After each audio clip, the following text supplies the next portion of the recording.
The Ariete AMV is the most recent main battle tank added to the Italian tech tree, and is basically just a copy and paste of the Ariete tank that we already have in the game. Although it is slightly lighter, and in many ways is supposed to be the speedy flank and spank variant of the Ariete. To do this, they mainly removed the armor add-on packages of the other Arietes in the game, which did lead to some controversy when this tank was released.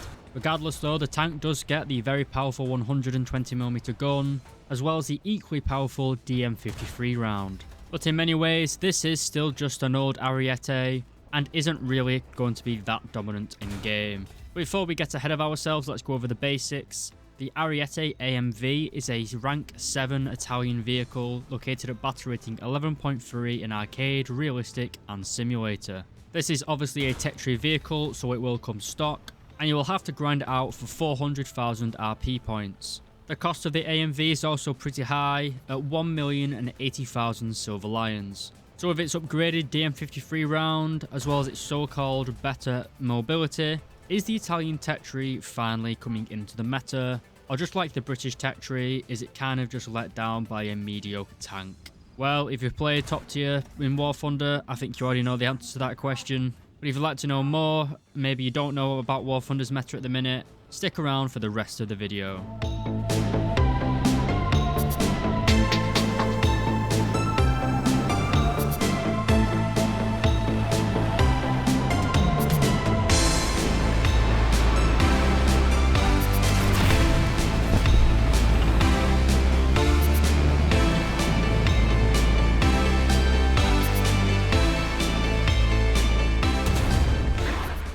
Alright lads, welcome back. As always, going to start with the mobility. This tank is actually pretty powerful with an engine producing 1,500 horsepower, a little bit better than the Challenger 2s, around the same level as horsepower as the M1 Abrams. This tank is much lighter than the Abrams though at 54 tons, giving it a pretty respectable power to weight ratio of 27.8 horsepower per ton, so around the same power to weight ratio as a T80U tank. In theory, this makes your acceleration pretty decent. However, I found that like the Challenger 2s, even with the upgraded engine, it seems a little bit sluggish when you're trying to maneuver in tight spaces. It just doesn't really like accelerating at low speeds. The top speed of the tank is pretty decent though, with 66 km/h going forwards and 47 km/h in reverse. Again, in theory, you do have pretty good mobility in this tank. However, on the tight maps like Sweden or whatever it's called, maps where you really need to be quite precise with your movement, it can feel like you're driving a tugboat basically. It doesn't really want to get around those corners as quickly as something like an M1 Abrams, which despite being a lot heavier, does seem to have a lot better lower speed torque. So the improved Ariete isn't exactly groundbreaking when it comes to mobility. What about its survivability?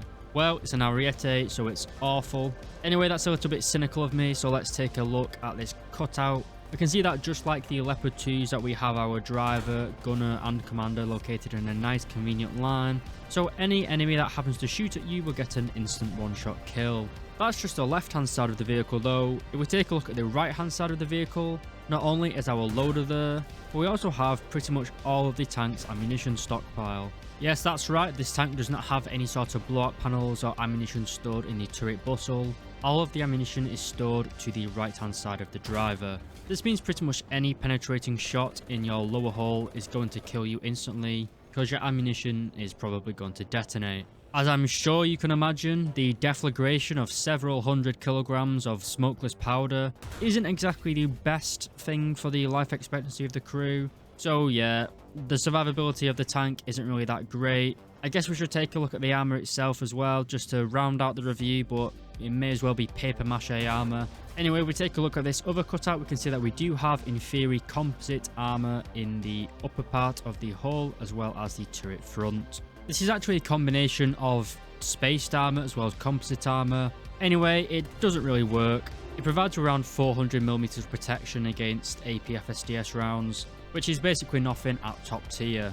If we take a look at the protection map, and we're using the 3BM60 round fired by a lot of the Soviet tanks, we can see that at point blank range, pretty much every part of this tank is an easy penetration for a Soviet team, and God forbid you're going up against a Leopard 2A6. So this thing has slightly better mobility than the Challenger 2s, but absolutely none of the protection. And bearing in mind the protection of the Challenger 2s isn't actually that good, to be honest, so the Ariete just gets shafted a bit, to be honest. Anyway, we then go on to the one redeeming feature of the Italian tank main battle tank series, and that is its firepower. The Arietes used to be the most, well, unique vehicle in War Thunder because they basically had no armor or speed, but they did have the most powerful gun. They had the CL4314 round, or whatever it's called, which gave it the best penetration in the game with over 600mm. Those days are long gone now though, and basically the reason to play the Arietes has kind of gone along with it. The DM53 round of the Leopard 2A6 is now better than it. And while this tank now does get that same DM53 round, because it is the short barrel L44 gun, it still doesn't have nearly as much penetration as the 2A6 tank. But we do carry 42 rounds of ammunition for our Burrito 120. We carry 15 rounds of ammunition as our first stage ready rack. However, the rest of our ammunition is stored directly at the loader's feet, so it shouldn't be that long for him to reload, but I guess War Thunder aren't going to take that into account.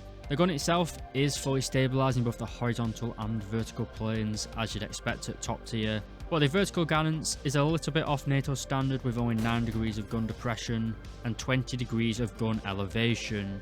This usually is a little bit of an issue because tanks with strong turret armor can use that gun depression to go hold down, but seeing as your turret armor is basically non-existent, what the hell, the 1 degree less of gun depression isn't really going to make that much of a tactical difference. Taking a look at the reload speed, and our stock reload speed is 7.8 seconds, which is quite long to be honest.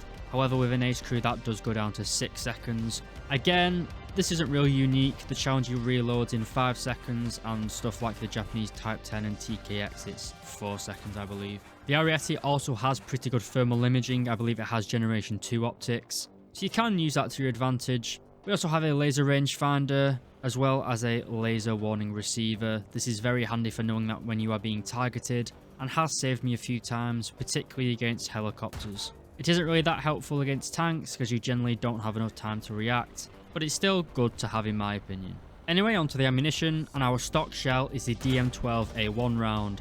This is our high explosive anti-tank shell, nothing special to be honest. 1140 meters per second speed and 480 millimeters of penetration. Pretty average. It's not the best to be honest, but in the first rank of our modifications we do unlock that CL3143 round. Sorry, I said it was the 41341. You know what I mean anyway. This used to be the top round for the Arietes and the best round in the game. It's still good to be honest, but it's nowhere near as good as the DM53 anymore. It can penetrate 577mm of penetration at a range of 500 meters. Still pretty much good enough to go through the weak spot of any main battle tank in the game. It's not going to be a lol pen like some of the other tanks, mainly the BVM and the Leopard 2A6. Still good though. We then have the DM53, probably the best round in the game at the minute. Very high penetration, very high spalling. 1000 meters, got 598mm of penetration. So basically 600mm of pen at 1000 meters. Very, very powerful indeed. Probably aren't going to get a better fin round in the game for quite a long time. But anyway, even though the DM53 round is very good, in my opinion, there's not really any real reason to play the Arietes. There's nothing unique about them. There are tanks in the game that does everything better than them. The Challenger 2s are better protected. Well, pretty much any tank's better protected to be honest. It's not got a unique gun. Its mobility is basically average compared to like an Abrams or the BVM or even a T80B to be honest. The mobility is a little bit lacking, even though that this is the so-called upgraded Ariete. So to be honest, can I recommend people grinding out this tank as well as the other Arietes? Not really. My opinion is that you shouldn't really go above 9.3 with the Italian tech tree. The Centauros and the, I can't remember what it's called, the IFV, the Dardo, sorry. Those tanks are pretty much where Italy is good, and then past that it just kind of falls out to be honest. The Arietes aren't really in a good spot at the minute, mainly for the reasons that I've said. There's nothing unique about them, every tank does everything better. Italian top tier doesn't really have a wide variety of both CAS or support vehicles, and because the Arietes are so weak by themselves, it's just not a good lineup. It's not fun to play really. Anyway lads, that's my 2 cents. Maybe I'm wrong, but from the games I've played, and I have actually had pretty good results in the tank, but I just wish I'd been in another main battle tank, to be honest, other than the Arietes. Everything you can do in the Ariete, you can do a lot better in other main battle tanks, both NATO and Soviet. Anyway, lads, as always, thank you for, and that's a weird way to say it. Thank you very much for watching this video. I really do appreciate it. If you liked it, please do consider leaving a like and subscribing, as well as commenting what vehicle you guys would like to see reviewed next. As always, a big thank you to my YouTube members, you really do help the channel. And finally, lads, a big thank you for watching.